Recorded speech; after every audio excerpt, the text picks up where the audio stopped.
The persecution of Christians around the world has reached a terrifying level, spreading at an alarming rate and affecting entire communities, regardless of their age or social status.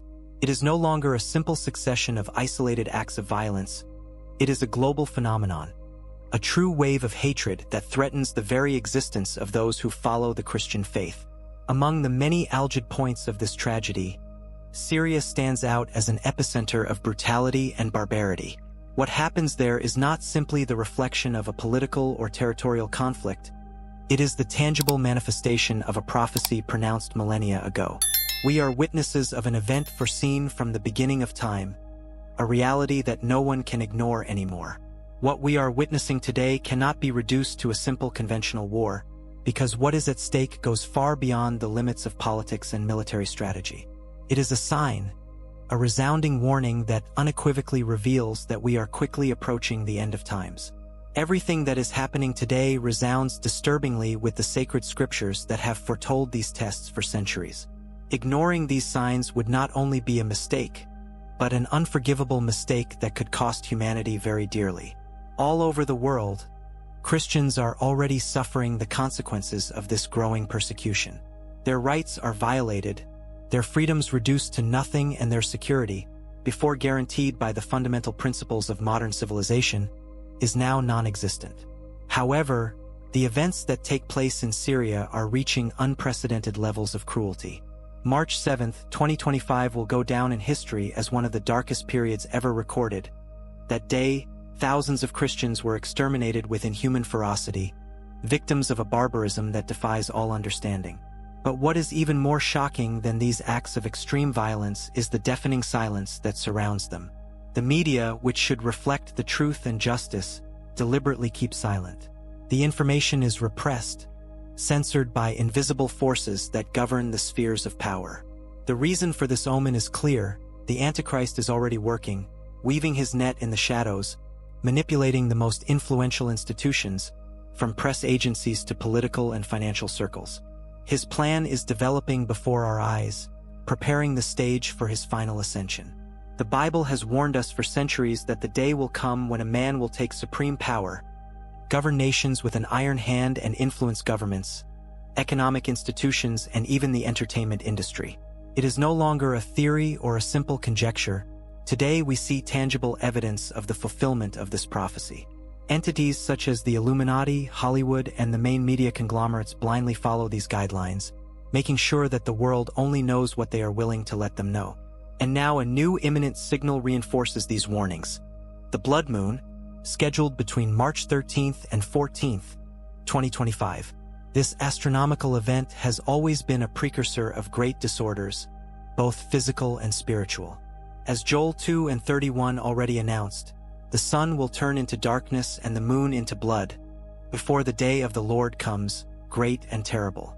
This passage resonates today with unprecedented intensity, while we find ourselves at the threshold of a truth that cannot be denied. Christians are no longer just objectives. They are persecuted, treated as prey in a bloody hunt that seems to find no opposition. The scenes that take place in Syria are indescribably horrific. Images captured clandestinely reveal entire families torn from their homes and parents forced to witness the massacre of their own children. Each street, each house becomes a hunting ground where Christians are executed without mercy, between cries of anguish and ignored pleas. Testimonies reign. Men and women are dragged from their homes, forced to kneel before being coldly executed. Those who try to flee or resist suffer indescribable torture. As for women and children, they are taken by force to uncertain destinies, without knowing their fate. The silence of the whole world before this massacre is one more proof that darkness has already begun to swallow the light. What once was a distant biblical warning is now an unbreakable reality. The question is no longer whether the end of time is approaching, but how much time we have left before humanity is irrevocably immersed in the chaos prophesied for centuries. Suffering that these people go through is beyond human understanding. It is so cruel and so inhuman that there are no words that can describe it with precision. However, in the face of this indescribable anguish, the main media maintain a deafening silence, as if they were accomplices of a dark agenda. Why such a warning? What motivates this cover-up? The answer, as disturbing as it is inevitable, is found in the scriptures themselves. The Bible warns about a time in which the Antichrist will take the highest levels of power, shaping the narrative of the world as it pleases him and guaranteeing that no other truth can arise. He will bewitch entire nations, guiding them blindly down the path of error, and will put people against the true servants of God. What we see today in Syria is only the dawn of a much greater and more fearsome chaos. This country, now devastated, is only the prelude to a wave of persecution that will inexorably spread to other territories. Christians from all over the world will be the target of unprecedented repression, and hatred of them will only grow in the years to come. A simple look at the world news is enough to convince us that this prophecy is already being fulfilled before our eyes. In India, extremists are burning churches, defiling sacred places, and violently attacking the faithful as they pray. In China, the government exerts oppressive control over the Christian faith, destroying temples, banning meetings, and silencing those who refuse to comply with the regime's dictates. But what is happening in Syria reaches a level of brutality never seen before. Every day the number of victims increases, and even more terrifying than the massacres themselves is the silent accomplice of the media that refuses to alert the world. This silence only reinforces the conviction that we are witnessing the fulfillment of an inevitable biblical prophecy. The horror of this situation is amplified by its disturbing coincidence with the appearance of the blood moon. This celestial event is not trivial. It is mentioned in the prophecies as one of the omens of the return of Christ. In Acts 2:20 it is written, "The sun will turn into darkness and the moon into blood, before the great and glorious day of the Lord comes." These manifestations are not simple astronomical phenomena. They are divine warnings, clear signs intended for those who still have the wisdom to see and hear. But the signs do not end there. All over the world, other prophecies are coming to life before our eyes. The Euphrates River, mentioned in the Apocalypse, is drying up, an omen of cataclysmic events. Inexplicable climatic phenomena are shaking our planet. Snowstorms hit arid deserts. Waters are dyed red with blood, and mysterious forests arise where there used to be only sand dunes. They are not mere whims of nature, but clear messages, divine ultimatums that tell us that time is running out. In this context, another great announcement recently shook the world. Israel declared that he had prepared the sacrifice of the 5 red vessels, a crucial element for the necessary ritual purification for the reconstruction of the Third Temple of Jerusalem. According to the prophecy, as soon as this temple is rebuilt, the Antichrist will take possession of it and proclaim himself God, thus leading humanity to its final test. If this step has already been taken, then there is no doubt that we are closer to the end than we imagine. We live in dark times, days in which the truth is suppressed, in which injustice thrives, in which a world that refuses to see the heavenly signs ignores the heavenly signs. However, not everything is lost. There is a ray of hope for those who want to hear the divine call. Now more than ever we must rise, strengthen our faith, and commit ourselves to spreading this message of truth. If the world refuses to listen, it is up to us to say the obvious. What can we do in the face of this tide of inevitable events? The answer is simple: pray. Resist and enlighten those who are still looking for the truth. Because the struggle that is being fought today is not only earthly, it is spiritual. Spread this truth to as many people as possible.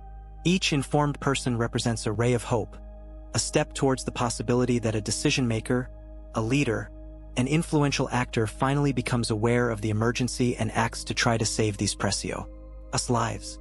What is happening today in Syria is not an isolated event. It is a dark omen of what could happen tomorrow in other parts of the world. Christians have become a target, persecuted with unprecedented violence, and the silence of the international community does nothing more than accentuate the idea that prophecies are being fulfilled before our eyes. We must be attentive, because the spiritual battle that we feared so much has already begun. The signs of the end of time are multiplying at a dizzying speed. What is happening now in Syria is just the prelude to a wave of unprecedented scale persecution, intended to spread to all nations. The silent accomplice of the media, the insidious rise of the Antichrist and the strange alignment of the celestial events according to biblical prophecies show that we are much beyond a simple geopolitical conflict. What we are witnessing is the execution of a plan revealed several millennia ago. The Bible warned us that in the last days the followers of Christ would be subject to the hatred of the whole world. In Matthew 24:9, Jesus said, "Then they will give you up to persecution and they will kill you. You will be hated by all the nations because of my name." Today, Syria becomes the stage for the tangible realization of this prophecy. Christians are hunted like animals, torn from their homes, forced to kneel before their executioners before being coldly executed. Entire families are massacred simply because they profess their faith in Jesus Christ. And when we look back, we realize that this hatred did not arise overnight. It was nurtured in the shadows. It was insidiously cultivated for decades. However, few were able to see the warning signs. All over the world, governments are gradually imposing laws intended to restrict the proclamation of the word. In popular culture, Christianity presents itself as an archaic ideology, an obstacle for progress and freedom. The media, now under the influence of hidden forces, are determined to defend the truth and discredit the Christian faith, to ridicule those who still dare to believe in the Bible. What yesterday was an intellectual and media persecution has been metamorphosed into a physical, bloody, and relentless repression. But what freezes the blood is the coldness with which these atrocities are committed. Clandestine videos of Syria reveal scenes that transcend any notion of humanity. Families crying, helpless before the brutal dispossession of their loved ones led to a safe death. Innocent children, separated from their parents, immersed in incomprehension and fear, without understanding why they became the target of attacks. Churches reduced to ashes by those who want to erase even the last trace of the Christian faith from the face of the earth. And in the meantime, the world looks the other way. This deafening silence is not a coincidence. It is orchestrated. The information of the world is in the hands of those who serve the Antichrist. They will use all means at their disposal to suppress the truth. The Bible warns us that in recent times a man will rule over all nations, establishing an absolute control system. He will demand total submission and will eventually be worshipped as a deity. That moment is coming quickly. You cannot ignore another heavenly sign, the blood moon that will illuminate the sky between March 13th and 14th. 2025 is not a simple astronomical phenomenon. This is a divine warning. Joel 2:31, Acts 2:20, and Apocalypse 6:12 describe this event as an omen that announces the wrath of God and the imminent return of Christ. The fact that this cosmic manifestation coincides with the martyrdom of Christians in Syria is a sign that we cannot afford to ignore. We are at the dawn of a scale of unprecedented agitation, and those who have eyes to see and ears to hear will understand that the time has come to be prepared. Signs of the end of times, an imminent reality. For centuries, prophets and believers have examined the signs that announce the end of times. Today, several disturbing events seem to be happening before our eyes, reinforcing the conviction that we are approaching a decisive moment in history. Among these signs, one of the most worrying is undoubtedly the drying of the Euphrates. This phenomenon is not trivial. It finds direct resonance in the scriptures. The book of Apocalypse, in chapter 16, verse 12, announces that as the final battle approaches, the sixth angel will pour his cup over the Euphrates, drying its waters to prepare the way for the armies of the kings of the east. Today, what once seemed a distant prophecy is becoming a tangible reality. Satellite images and scientific studies confirm that the Great River, a source of life for millennia, is disappearing at an alarming rate.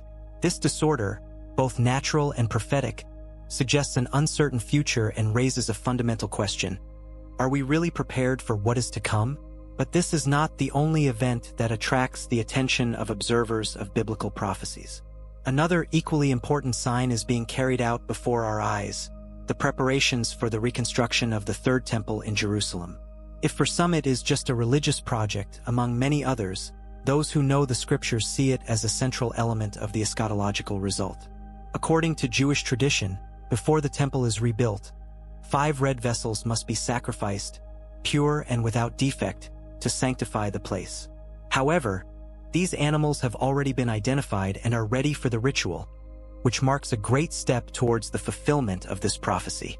The meaning of this reconstruction goes far beyond religious symbolism. According to the scriptures, once the third temple is erected, the Antichrist will take possession of it and will settle there, proclaiming himself God.